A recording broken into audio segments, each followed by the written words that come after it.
আদিবাসীদের সবচেয়ে প্রিয় একটি খাবার বাঁশের কচি ডগা, যেটাকে আমরা বাঁশকরল বলে থাকি। বাঁশকরলে অনেক পরিমাণ পানি, প্রোটিন, চর্বি এবং চিনি থেকে শুরু করে খনিজ পদার্থ সহ পর্যাপ্ত পরিমাণ ভিটামিনও রয়েছে। এছাড়াও কোষ্ঠকাঠিন্য দূর করতে সহায়তা করে এবং উচ্চ রক্তচাপ ও ক্যান্সারের ঝুঁকিও কমায়। আজকে আমি বাঁশকরলের দুটো রেসিপি শেয়ার করব। এই রেসিপিগুলো আমাদের আজকের ডিনার।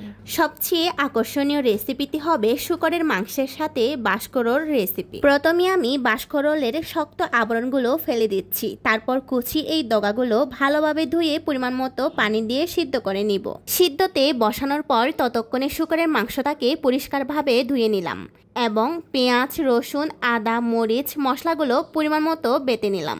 বাঁশকরল ভালোভাবে সিদ্ধ হওয়ার জন্য আমি ঘন ঘন হাদি দিয়ে নেড়ে দিব। প্রথম রেসিপি, বাঁশকরল সিদ্ধ হয়ে গেলে 1 ভাগ শীতলের পানি ছেঁকে পরিমাণ মতো লবণ এবং অল্প পরিমাণ পেঁয়াজ কুচি দিয়ে রান্না করব। কোনো প্রকার হলুদ ব্যবহার করব না। বাঁশকরলের বাকি অংশ রেখে দিব শূকরের মাংসের সাথে রান্না করার জন্য।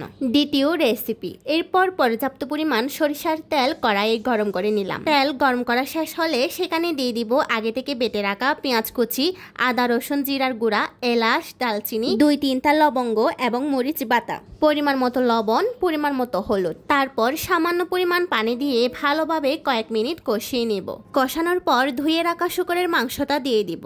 এরপর ভালোভাবে নেড়ে দিব যেন মশলাগুলো মাংসের সাথে ভালো করে মিশে যায়। তারপর ঢাকনা দিয়ে ঢেকে রেখে দিব প্রায় 6 থেকে 8 মিনিট। কিছুক্ষণ রেখে ঢাকনা উল্টিয়ে হালকা নেড়ে দিলাম। এরপর সিদ্ধ করে রাখা বাকি বাঁশকরলের অংশগুলো মাংসের উপরে দিয়ে আবার নেড়ে দিলাম। তারপর কিছুক্ষণ ঢাকনা দিয়ে ঢেকে রেখে দিলাম।